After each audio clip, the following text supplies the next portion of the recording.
Imagine you're in Renaissance Florence. You can smell the wet plaster, the linseed oil, the dust in the air.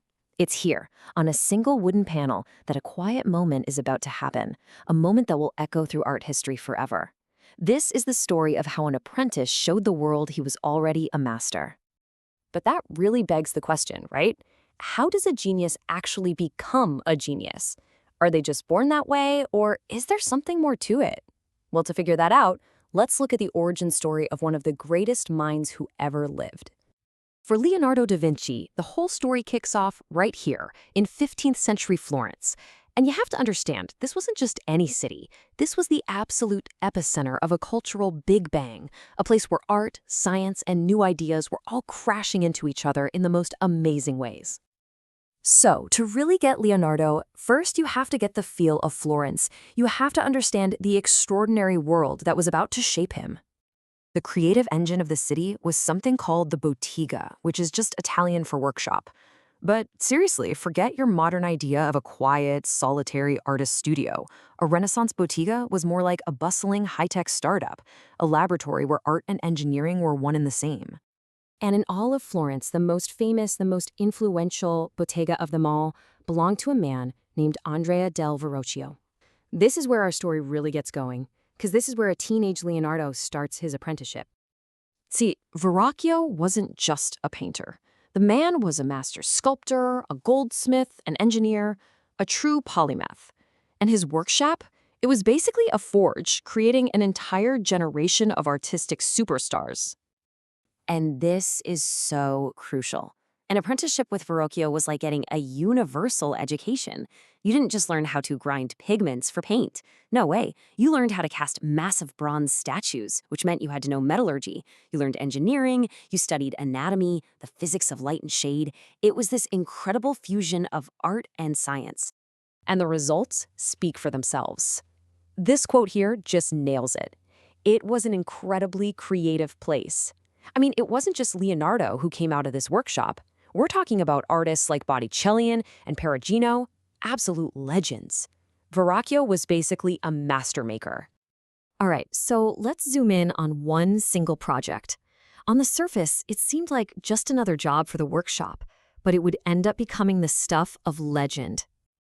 This right here is the Baptism of Christ. It was commissioned by a local church, and the process was pretty standard for the time. The master, Verrocchio, would handle the main design and the most important figures, and then he'd delegate other parts to his best students. It was a total team effort. Okay, and this is where it gets really fascinating. Art historians have figured out who painted what. So you've got Verrocchio himself painting the two main figures, Christ and John the Baptist, using the traditional paint of the day, which was tempera. Another apprentice did the angel on the right and some of the rocky background. But the angel on the left and that misty, incredible landscape behind it, that was handed over to the young Leonardo. And here's the kicker. He used the brand new, revolutionary medium of oil paint. And it's that one single part of the painting, the apprentice's angel, that holds the key to this whole story. This is where a revolution in art begins. I mean, just look at them side by side. You don't need a degree in art history to see it.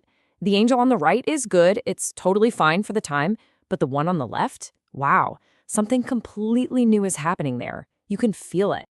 Let's break it down. The other angel is a bit stiff, formal. Leonardo's angel, though, is alive. It's caught in this beautiful, natural turn with this incredibly soft, complex emotion on its face. And that new oil paint allowed him to blend colors and create these smoky, gentle shadows, his famous sfumato technique, that made the figure feel like it could breathe. And if there was any doubt, just compare that angel to his drawings from the same period. The style is unmistakable. The way he drew those soft curls of hair, the delicate shading on the face, that's pure Leonardo. He wasn't just doing his homework here. He was showing everyone a new way of seeing the world. So what happens in a workshop like this when an apprentice so clearly, so powerfully outshines the master on the very same painting? A legend is born. The story, told by the 16th century art historian Giorgio Vasari, is just incredible. He wrote that Verrocchio was so blown away by his student's skill, so humbled by it, that he swore he'd never touch a paintbrush again. Now, that's probably a bit of an exaggeration, but it captures a much deeper truth. A change had happened. The game had changed. And the timeline really backs this up. Right around the time this painting was being finished, Leonardo's career just takes off. In 1472, he officially becomes a master in the Painters Guild. By 1478, he's getting his own huge independent commissions.